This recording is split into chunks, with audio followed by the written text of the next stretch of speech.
আসসালামু আলাইকুম ওয়া রাহমাতুল্লাহি ওয়া বারাকাতুহু। দূরে ও কাছে, দেশে এবং দেশের বাইরে যে যেখান থেকেই দেখছেন, আশা রাখছি আল্লাহর অশেষ মেহেরবানিতে ভালো আছেন। যে যেখানেই যেভাবে যে অবস্থায় আছি, আল্লাহর শুকর আদায় করছি আলহামদুলিল্লাহ।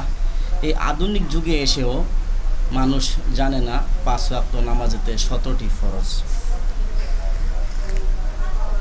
এই বিষয়ে এখনও অনেকে অজ্ঞ। আমরা জানি না অনেকেই 5 ওয়াক্ত নামাজের কতটি ফরজ, নামাজের ভিতরে ও বাহিরে কতটি ফরজ, অজুর ফরজ কয়টি, অজু ভাঙ্গার কারণ কি, এইসব বিষয়ে আমরা অনেক মুসলিমরা এখনও জানি না। অথচ 5 ওয়াক্ত নামাজ পড়ে থাকে সেই সব ভাইয়েরা। মসজিদে গিয়ে নামাজ পড়ে 5 ওয়াক্ত, অথচ সূরাতুল ফাতিহাটাও ঠিক মতো পড়তে জানে না। অনেকে আছে পড়তেই জানে না। অনেককে আমরা ধরি, জিজ্ঞেস করি, অনেকে আমাদের কাছে জিজ্ঞেস করে সূরা ফাতিহা জানতে চায়। তো জিজ্ঞেস করলে দেখি যে সূরা ফাতিহাটা ঠিকমতো পড়তে জানে না।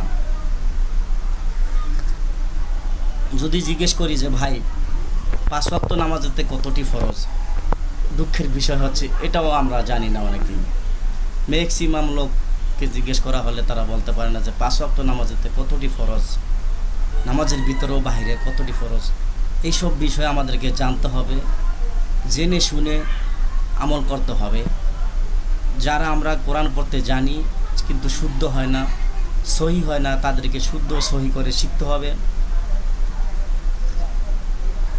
পাশের মসজিদের, বাড়ির পাশে মসজিদ আছে, ইমাম মুয়াজ্জিনের কাছ থেকে শিখতে হবে। তাদের কাছে বসতে হবে, না বসলে ভাই শেখা যাবে না। লজ্জার কিছু নাই।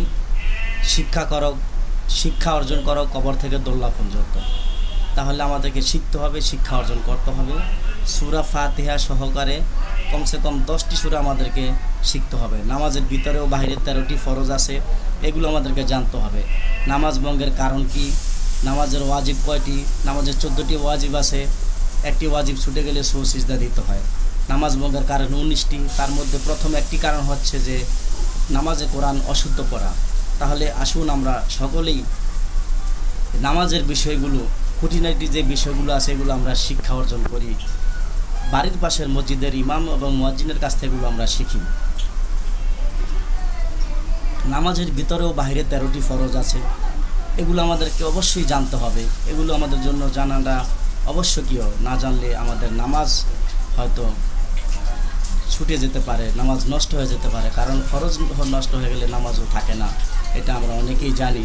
এই জন্য আসুন আমরা সকলেই কোরআন শিখি, শুদ্ধ করে শিখি। রাসূলুল্লাহ সাল্লাল্লাহু আলাইহি ওয়াসাল্লাম বলেছেন, খায়রুকুম মান তাআল্লামাল কুরআন ওয়া আল্লামা, তোমাদের মধ্যে সর্বোত্তম ওই ব্যক্তি যে নিজে কোরআন শিখে এবং তারপরকে শিক্ষা দেয়। তাই আসুন আমরা নামাজ সম্পর্কে খুঁটিনাটি বিষয়গুলো শিক্ষা অর্জন করি। আল্লাহ সুবহানাহু ওয়া তাআলা বলেছেন, নামাজ মানুষকে খারাপ কাজ থেকে, ফাহিশা কাজ থেকে বিরত রাখে। সুবহানাল্লাহ। ইন্না সলাতা তানহা আনিল ফাহশাই ওয়াল মুনকার। ফাহিশা শব্দের অর্থ হচ্ছে খারাপ কাজ, অশ্লীলতা, এই সমস্ত কাজ থেকে আল্লাহ আমাদেরকে হেফাজত রাখুক। নামাজের মাধ্যমে এগুলো করা সম্ভব।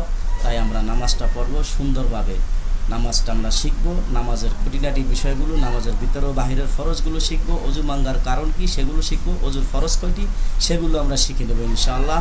অন্য কোনো এক ভিডিওতে এগুলোর নিয়ে আলাপ করা হবে। সেই সময় পর্যন্ত আপনারা অবশ্যই একটু ভিডিওটি দেখবেন এবং অপেক্ষা করবেন।